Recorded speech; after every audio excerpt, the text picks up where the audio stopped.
Kieran Gillen and Valerio Schiti set the world on fire as the Celestial being the Progenitor begins burning Earth and its people, but the few remaining heroes enact a final plan to destroy the new god once and for all. Kieran Gillen takes us into the eye of the giant shitstorm he's brought down on the Marvel Universe as he continues to destroy the world and many of its heroes in cold, gruesome deaths, beginning with Captain America's death, which Gillen sets out in classic Cap fashion, with the little guy standing up to the big bully, with a great speech only Cap could deliver against the newly created god. Gillen also touched back in on the 6 people we've been loosely following over the course of this entire event, and actually having one of them meet with Cap and have a little chat about the state of the world and Steve's inspirational nature being something which is needed to help remind people that the bad world can be good if it tries to be good. The big reveal of the issue though is that Steve gets resurrected through the Krakoan resurrection protocols, a proper first for the mutants and something I can't wait for Gillen to dive into proper in the Avengers tie-in and the final issue of the event, since it's got some pretty big ramifications for not just the mutants but the humans as well, since does this mean they could possibly get this technology to help bring all of these other people back to life? And it was also a really great way to skirt around the idea that the Eternals resurrection protocols could have been used, since if they were used, Steve's life would have been brought back at the expense of someone else around the world dying. So I like that Gillen kind of skirted around that, but it's something we're definitely going to be coming back to in the few issues we have left, since that's really kind of been on the back burner, and I know Gillen does have something big planned for that big reveal to be shown to the world, so I can't wait to see what he has in store for the Eternals resurrection protocols. Valerio Schiti's artwork again continues to keep up with Gillen's expansive cinematic script, depicting Stephen's final moments as Earth's protector in stunning colours and page layouts, as well as the huge heroes versus celestial battles which took up most of this issue, and were all just kinds of chaotic and noisy, just as it should be. Judgment Day issue 5 was a hell of a penultimate issue, filled with grand cinematic spectacle in the superhero action department, as well as some brilliant smaller character moments, particularly from Captain America, all while ending on one hell of a cliffhanger. I'm going to give this issue a 10 out of 10.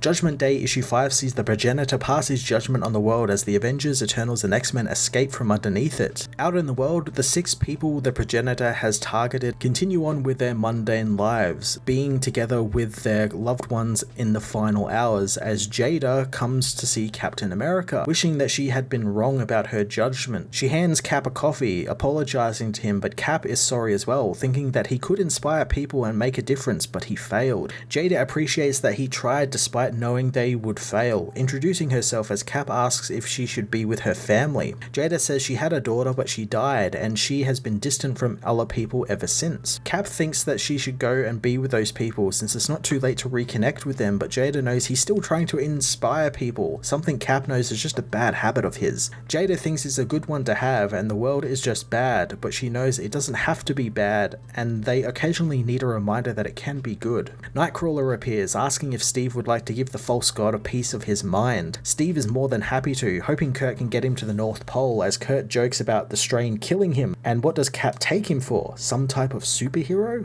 Kurt teleports them both to the Progenitor, telling Steve that Xavier is linking him with everyone else around the world, wanting Steve to give this Progenitor a slap for him. Captain America confronts the being, telling it that he stood before tyrants before and they have all been so sure that it's all over, and he was there in 1940 when people thought it was all over, and heroism isn't about strength, it's about not giving in, and it's not over as long as any of them are still standing. Steve talks to the whole world, telling them they're all Avengers now and it's time to assemble and avenge, as he and Kurt are killed by the Progenitor. On Krakoa, Kurt is reborn, asking Jean how it went, and Jean reveals the Earth is much calmer now, but their anger is now directed directly at the Progenitor. Kurt asks for another egg to be made for him, telling Logan that he's not okay since this parody of a god wants to kill them all and he rejects its judgment. But if they have hours left to live, they are going to live them and love and fight, since if the spark is about anything, it's about raging against the dying of the light, and the spark will burn on. Quiet Council assemble and ask the war captains what their plan is, so Cyclops thinks that going for the node and evacuating everyone in the fallout area is their best option, but Iron Man reminds him that was all just a trick illusion and not real. But Jean knows that as an Omega level mutant with psychic abilities, she knows it was very real, and it's a very real possibility that this node can stop the Celestial. Bishop asks what the Eternals are bringing to the table, and Eris says that the Protect Celestials principle in all of them will stop any and all who attack the Celestials, and if they try and go against it, they'll begin bleeding from their eyes and die. Cersei reveals though all Eternals have turned off their psychic firewalls, meaning someone could just take control of them and make them punch their god in the face.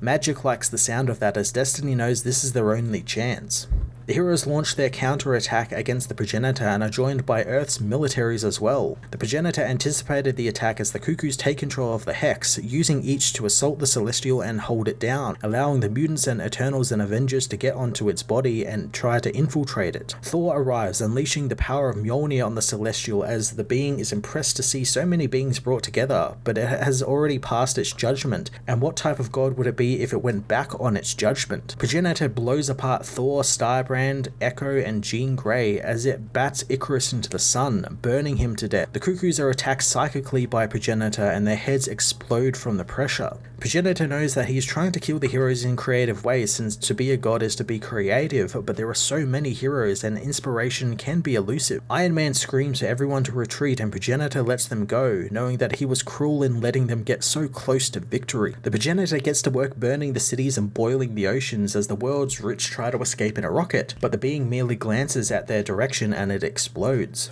The Eternals' resurrection vaults explode as Krakoa is ripped apart by the Progenitor's power, and Destiny and Mystique burn together. Progenitor knows that when it's done, it will return to the conversation it was having with the world, having told it to end, but since the planet said no, he will have to beat it into submission. At the old Xavier mansion, the heroes know Destiny was right, and if they left certain people behind, the Celestial would think that he got them all and they could evac others, but they only have a handful of eggs left, so they need to choose carefully. Phastos knows that they need to be quick since the Celestial is destroying everything, and with the destruction of the Eternals' resurrection engines, that would be enough to make the world end eventually, and it's just trying to speed up the process. The team know that they need to infiltrate the Celestial, asking if Logan can do it, but the returning mutant knows that he's not the right fit, thinking Jack of Knives is the right fit for the job, wanting to go with him to kill a god. Phastos wishes them luck as Logan apologizes to Jack for almost killing him, but Jack is sorry he didn't kill Logan, since if he did, the war would never have happened and they would have won, and the whole thing would have been averted. Logan and Jack's team deploy the ghost field and sneak into the Progenitor, which immediately knows they are there, so Jack refuses to have his last mission be a failure, telling the team to get moving as he plans on holding off the Celestial, getting its attention briefly as he is obliterated by it. Jean contacts the others back at the mansion, asking if they can buy them some time, as Exodus meanwhile knows what Nightcrawler is planning to do is heresy and Cyclops must return, and this is against their rules.